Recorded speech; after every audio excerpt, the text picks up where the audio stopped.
Olá, boa tarde. Estamos começando mais um programa Palavra Aberta e hoje nós vamos discutir um tema muito importante e atual. São as fake news e a proposta de regulamentação das redes sociais. Vivemos na era da informação instantânea, em que cada vez mais pessoas buscam notícias e atualizações em tempo real por meio das redes sociais. E, infelizmente, isso também levou ao aumento da propagação de notícias falsas. O projeto de lei das fake news, que tramita atualmente no Congresso Nacional, surge como uma tentativa de enfrentar esse desafio buscando responsabilizar quem de fato dissemina informações falsas. Mas quais seriam as implicações dessa regulação? Além disso, o poder das Big Techs é um tema que não pode deixar de ser falado. Estas empresas possuem uma influência sem precedentes na maneira como nós nos comunicamos e compartilhamos informações. E para nos ajudar a entender melhor sobre essas questões complexas, nós vamos conversar a partir de agora com o jornalista em Relações Públicas, Iraildo Mota. Boa tarde, seja muitíssimo bem-vindo ao Palavra Aberta. Já estava na hora de você estar aqui. Muito bem, um prazer estar aqui conversando com você que tem na profissão de jornalista um papel muito importante e um compromisso muito grande com essa comunicação mais plural. Estou aqui à vontade para responder as questões e vamos falar do Palavra Aberta. Coisa boa. Temos muitos assuntos. Mas antes da gente iniciar de fato, entrar de fato nesse tema, a gente vai conhecer um pouquinho mais do Iraildo, conhecer mais quem está aqui do outro lado. O Iraildo Mota é empreendedor social, jornalista, relações públicas, é pós-graduado em gestão de comunicação corporativa, com MBA em gestão de empresa, fundador e CEO da Escola Técnica de Comunicação com Rádio do Brasil e da agência Aliança Brasil Comunicação. É presidente do Instituto ILEV, integrante do coletivo de comunicação Intervozes, também é criador e coordenador de projetos sociais como Mulheres de Visão, possuindo ainda experiências na área de comunicação organizacional, elaboração e gerenciamento de projetos de comunicação. Tá certinho? Tudo certo. Tem outras coisas aí, né? Pai de 4 filhos. É coisa boa. Mas vamos lá, faz parte. Então conta pra gente, o que de fato são essas fake news aí que têm estado diante dos nossos olhos há um bom tempo? Eu acho que primeiro para a gente entender o que está acontecendo, né, sobre essa perspectiva das Big Techs, da desinformação, das fake news, do PL 2630, é importante a gente compreender, e eu uso sempre uma analogia, Tiago, de que se a gente imaginar um sistema público de transporte em uma cidade, onde esse sistema seja comparado ao fluxo de informação que a gente tem na comunicação hoje em dia, fazendo esse comparativo, se esse sistema de transporte não tiver uma regra, não tiver faixa de pedestre, não tiver limite de velocidade, com certeza a gente vai provocar um monte de acidente. E é muito parecido com o que a gente tem hoje com relação às informações que são distribuídas pelas Big Techs. Quando a gente fala de Big Tech, é bom a gente deixar claro que é o Google, principalmente, são 4. Google, Facebook, que tem lá o Meta, que é o Instagram, o WhatsApp e o TikTok. Então essas 4 plataformas, elas dominam essa distribuição de conteúdo digital, eu diria, no planeta, no Brasil, de maneira muito mais intensa. Portanto, o que está acontecendo hoje é que essas plataformas elas não têm responsabilidade sobre o que passa por elas. E o projeto de lei PL 2630, ele tem justamente essa proposta de tentar fazer com que essas plataformas comecem a se responsabilizar por aquilo que ela está fazendo. Há muito tempo atrás se entendia, né, as próprias plataformas digitais se entendiam apenas como meros conector de informação de uma pessoa para outra. Mas a partir do momento em quanto ela regula quem vai receber, quando vai receber, que hora vai receber e o alcance desse recebimento de informações e quais as informações vão chegar para as pessoas e quais pessoas, ela tem um papel central de que ela precisa assumir as responsabilidades sobre aquilo que o algoritmo tem feito nessa distribuição. Ou seja, não é justo a gente ter apenas, comparando de novo ao sistema de transporte, apenas 4 plataformas privadas, é bom que se diga, que ganham muito dinheiro controlando todo o fluxo de informação que a gente tem no planeta Terra. E é esse o ponto. Definindo quem vai ver o quê. Quem vai ver o quê na medida do que é interessante para quem, e aí tem um ponto. Quanto mais há discurso de ódio, mais há debate, quanto há mais intolerância nas redes sociais, mais há confusão, mais há discussões, e é a partir disso que o algoritmo mais gosta. Então ele trabalha em cima de uma plataforma onde as pessoas mais se degladiam, mais brigam, mais discutem, porque aquilo gera debate. E por gerar debate, vai alcançar mais pessoas. E a plataforma sabe disso. Os robozinhos, que a gente chama, que são os algoritmos das plataformas, eles trabalham justamente nesse entendimento, nesse sentimento das pessoas de se indignarem por determinadas coisas e tomarem posicionamentos. Agora, muitas vezes, esses posicionamentos eles podem ser graves, chegando ao ponto de que pessoas possam ser influenciadas por essa plataforma, por esses conteúdos que estão rodando na plataforma, e, por exemplo, ir para uma escola, um adolescente ir para uma escola e atacar os seus colegas e professores e acontecer tragédias como a gente tem visto. Recentemente isso aconteceu. Exatamente. Então, esses são os riscos. Hoje, as plataformas elas não têm nenhuma responsabilidade sobre o que eu posto ou o que você posta. A partir do momento em que ela se isenta dessa responsabilidade, mesmo tendo a capacidade de dizer o que eu posto, o que você posta, para a quantidade de pessoas, para quem ela quiser, a partir do seu algoritmo, ela tem que ser responsabilizada. Por isso, o PL 2630 é fundamental que haja uma regulamentação, né? Que haja algum projeto de lei que regulamente essa responsabilidade. Quais são os pontos que são debatidos, discutidos? O PL das fake news, ele surgiu há 3 anos, tem uma discussão, há mais de 3 anos, na verdade, e tem muita discussão. E foi muito impactado por diversas ideias, porque, na verdade, quando a gente fala de regulamentação de plataforma, a gente está falando da nossa vida. Aliás, deixa eu abrir uma aspas aqui e dizer para o telespectador o quanto é importante todos, absolutamente todos, políticos, governantes, sociedade geral, professores, jornalistas, comunicadores, seja quem tiver na sociedade vivendo no planeta Terra, é muito importante que a gente preste atenção nesse tema. Aliás, eu acho que esse tema ele é um dos mais importantes que se discutiu nas últimas décadas sobre a nossa vida, sobre a nossa existência. Tá? Então, é muito importante que a gente trate desse tema e que todo mundo acompanhe. Mas o que acontece? Durante esses últimos 3 anos, houveram, como eu costumo dizer, vários puxadinhos. Tem um político que vê uma situação e puxa para ele, tem outro que vê puxa para o outro e vai puxando. Então, hoje a gente tem um projeto de lei que começou para combater a desinformação e fake news e hoje tem muita coisa, como a gente chama no Congresso, o pessoal sabe disso, os jabutis. Foram inserindo outros elementos. Então, portanto, que ficou muito mais complexo.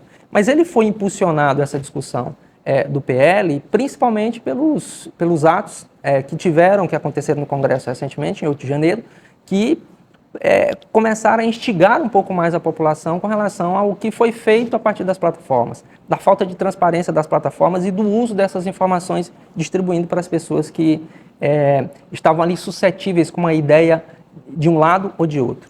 E o que ocorre? A gente tem hoje um projeto muito Frankenstein.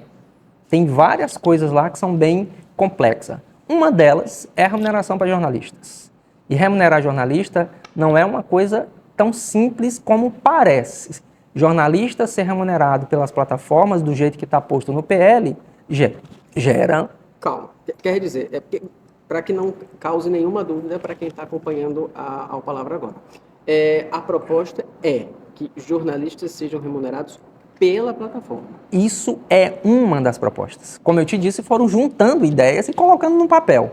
O Orlando Silva, que é o relator do projeto, tem o documento oficial, né, que foi retirado de pauta semana passada, ele tem mais de 100 páginas. Uau!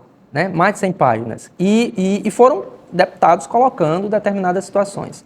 Uma delas é essa questão da remuneração dos jornalistas. A gente pode aprofundar um pouco mais. Mas tem outras coisas que são peculiares a esse projeto também, comparado a outras situações que têm acontecido no mundo. Que é, por exemplo, a remuneração do direito autoral das pessoas, né, dos artistas, da cultura, que também exige uma série de regras, uma série de detalhes que são muito importantes. Portanto, esse projeto de lei, que antes era apenas para criar regras para que as plataformas se responsabilizassem pelo conteúdo em que passa por ela, né, a partir, obviamente, de princípios e princípios legais, como a lei, né, hoje se transformou em um bicho de 7 cabeças que o Congresso está tentando se debruçar em cima dele para poder votar e fazer com que as plataformas tenham o mínimo de responsabilidade possível sobre a nossa vida.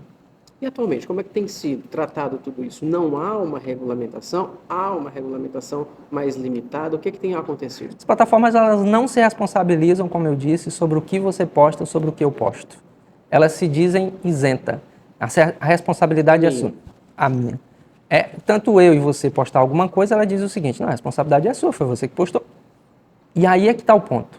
Não é essa a questão. A questão é o alcance que essa plataforma dá com o conteúdo que você postou.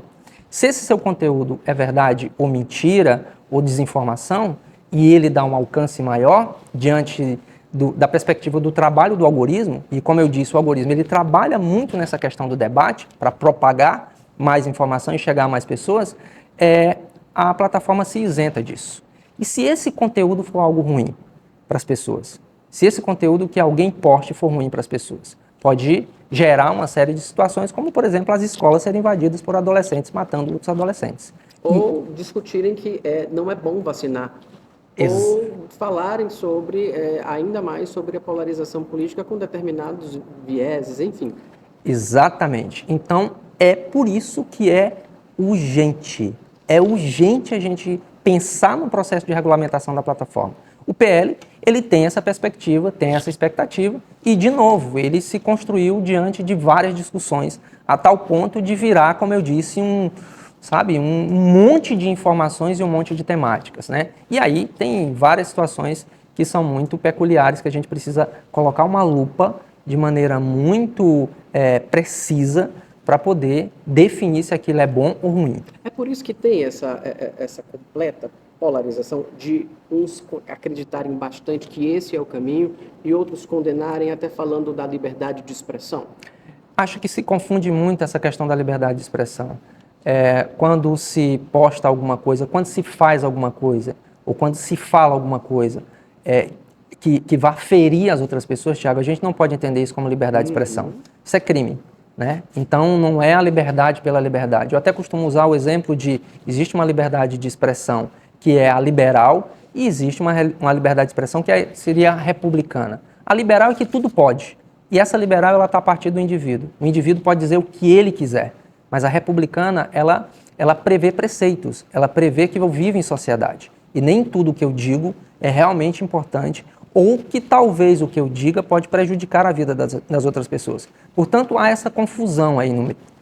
Não é simples de se compreender, mas é importante que a gente entenda e comece a pensar do quanto essas plataformas, pela sua capacidade de alcance, perceba só um dado, 92% do conteúdo de busca da internet no mundo é do Google. Uau, é muita coisa. Então, olha a quantidade de pessoas que estão se formando pelo Google, 92%. E quando se há esse monopólio, a gente precisa prestar atenção, porque ela está ganhando muito dinheiro. E esse dinheiro, ele fortalece um monopólio, um oligopólio de comunicação, do qual tem um poder absoluto sobre as coisas, mudando eleições, mudando o meu pensamento, mudando a minha forma de vestir, mudando como as empresas pensam e como as pessoas tratam as outras pessoas, inclusive em perspectivas de crime, como racismo, intolerância, violência doméstica, enfim. Então, não há dúvida de que a gente precisa regulamentar. E esse ponto que diverge de muitas pessoas. Tem algumas pessoas que são mais ligadas a um movimento liberal individual, onde se regulamentar vai censurar. E regulamentação de plataforma não tem nada a ver com censura. Pelo contrário, imagina de novo o sistema de transporte sem regra, sem faixa de pedestre. O que ia acontecer? Bagunça. E gente morrer. E é o que está acontecendo. E a gente não pode permitir que isso aconteça. Aliás, quando eu digo que isso é um assunto dos mais importantes na atualidade, Thiago, é porque se a gente não começar a trabalhar esse processo de regulamentação agora, quando chegar a inteligência artificial que já está aí, batendo na porta, a gente não vai ter mais domínio sobre a gente. Então a gente vai perder o senso crítico e viver uma realidade que a gente já está vivendo ali, uma falsa realidade no digital, e a gente viver uma outra realidade que não vai ser a nossa. E isso é grave. Muito bom, papo maravilhoso. Mas a gente vai fazer um rápido intervalo. Você que está acompanhando Palavra Aberta, não sai daí não, porque a gente volta já.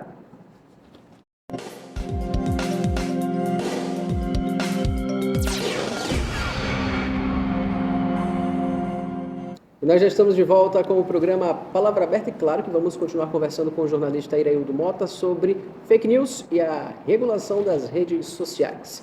Iraildo, conta pra gente, nós já abrimos o primeiro bloco, falamos de certa forma das Big Techs, mas eu queria aprofundar um pouco mais essa discussão.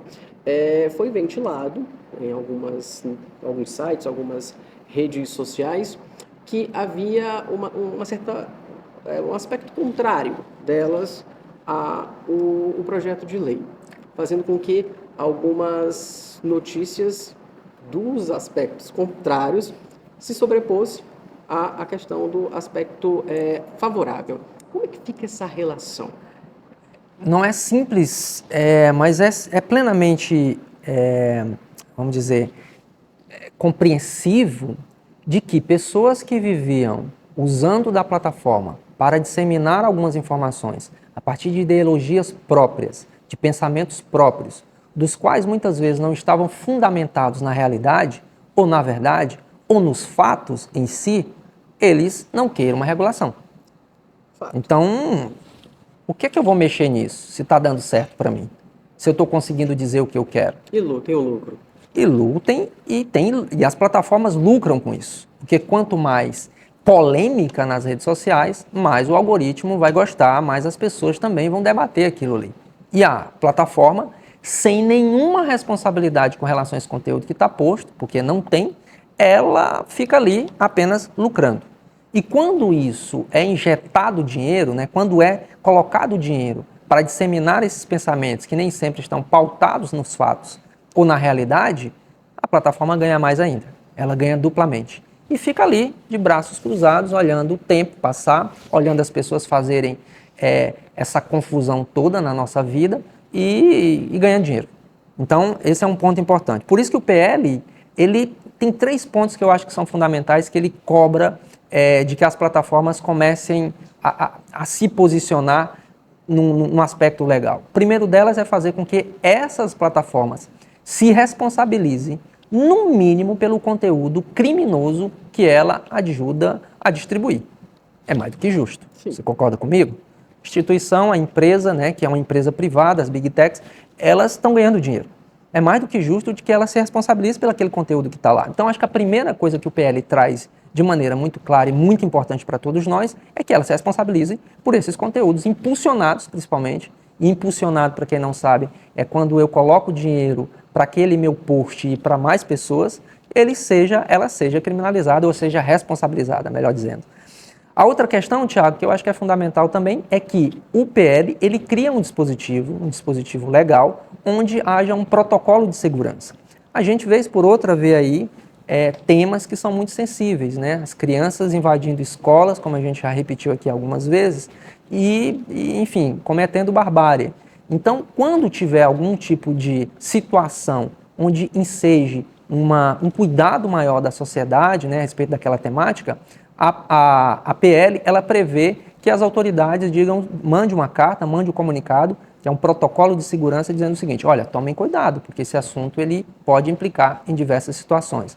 Acho que isso é muito importante, porque senão vai virar barbárie. Se a gente deixar na mão de qualquer um sem filtro, pode ser que a gente tenha ali de um lado aquela liberdade individual, mas a gente peque e falhe na liberdade coletiva, que é o que realmente importa para a gente viver em sociedade.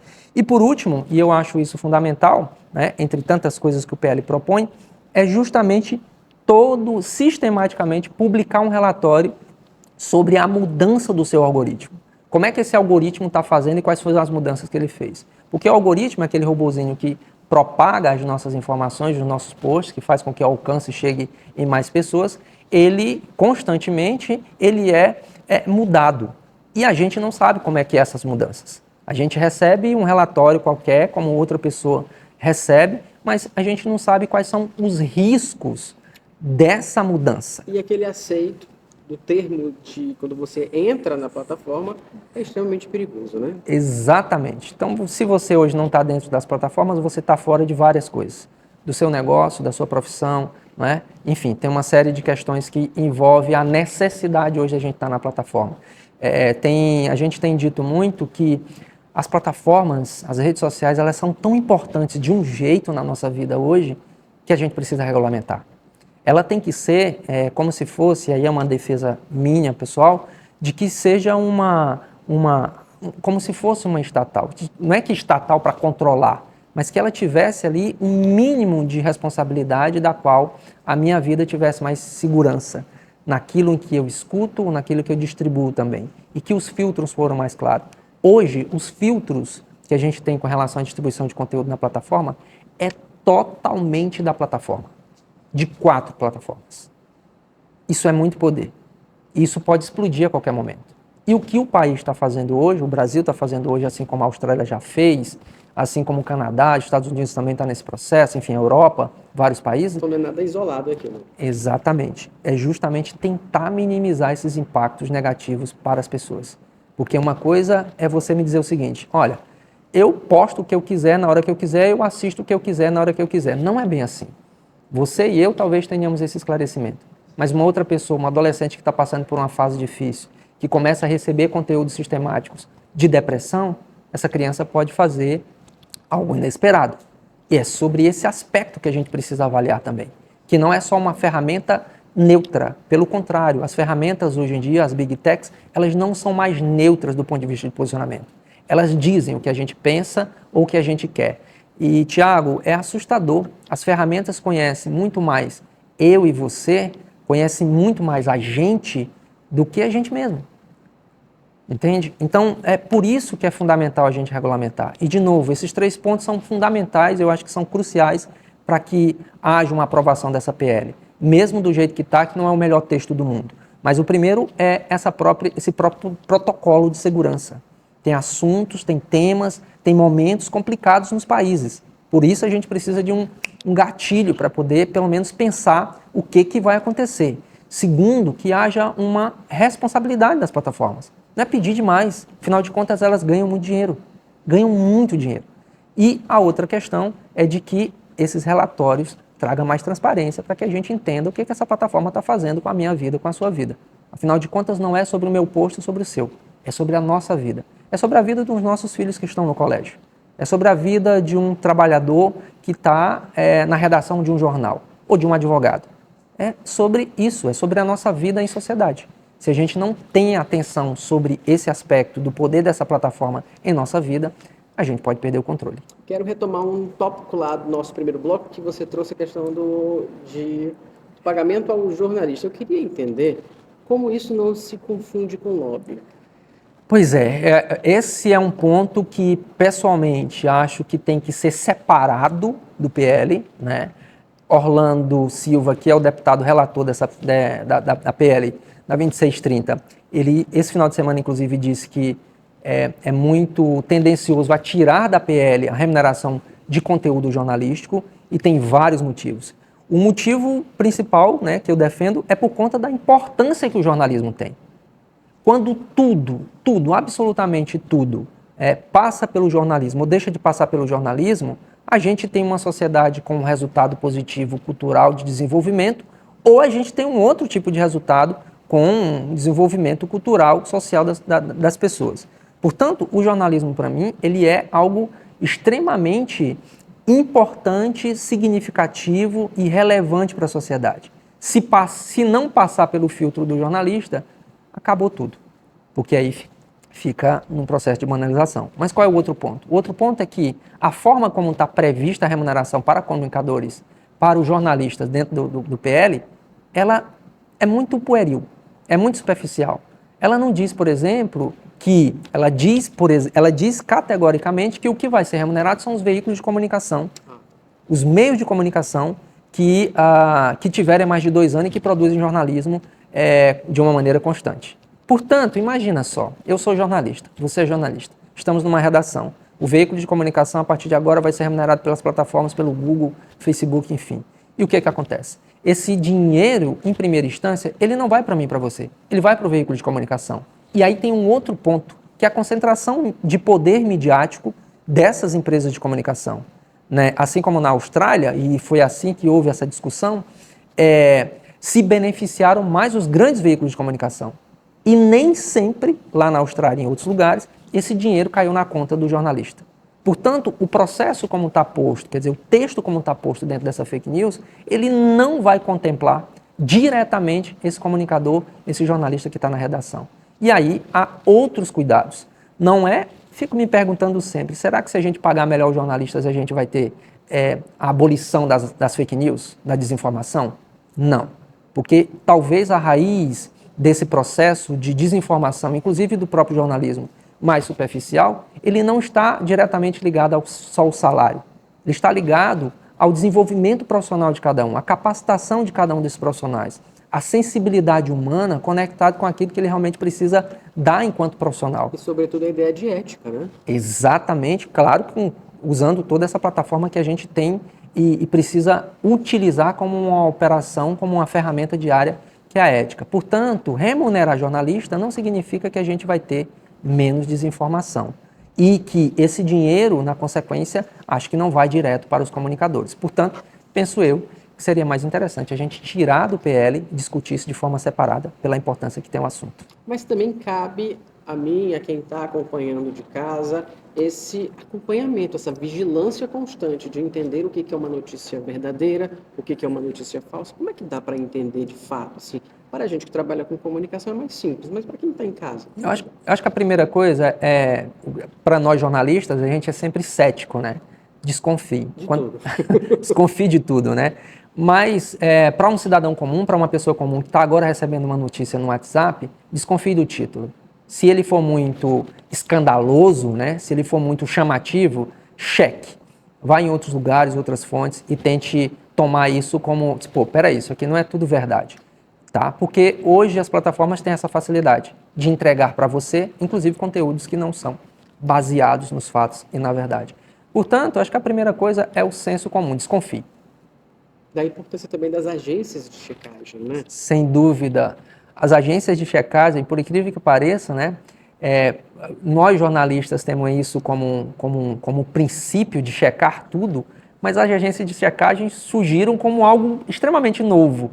Ou seja, se tem 146 agências de checagem profissionais no mundo inteiro, a gente parece que está perdendo o nosso papel aqui enquanto jornalista. Mas é porque a coisa ficou tão complexa do ponto de vista de informações e do digital que foi necessário surgir esse segmento dentro do jornalismo tão importante. Checar as informações hoje é uma coisa crucial, é uma questão de vida ou morte.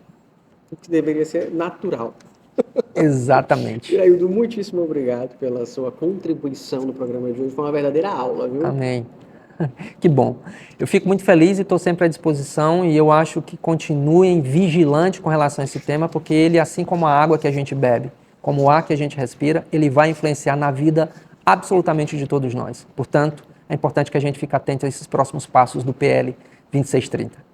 Muitíssimo obrigado e, claro, obrigado você. A gente fica por aqui, mas continue ligado na programação aqui da TV Assembleia, canal 17.1. Nosso encontro acontece sempre de segunda a quinta-feira, às 2h30 da tarde, mas a qualquer hora você pode acessar as nossas redes sociais para assistir esta e outras edições deste programa que é feito com muito carinho para você. Até o próximo Palavra Aberta e, claro, que eu conto sempre com a tua audiência. Tchau, tchau.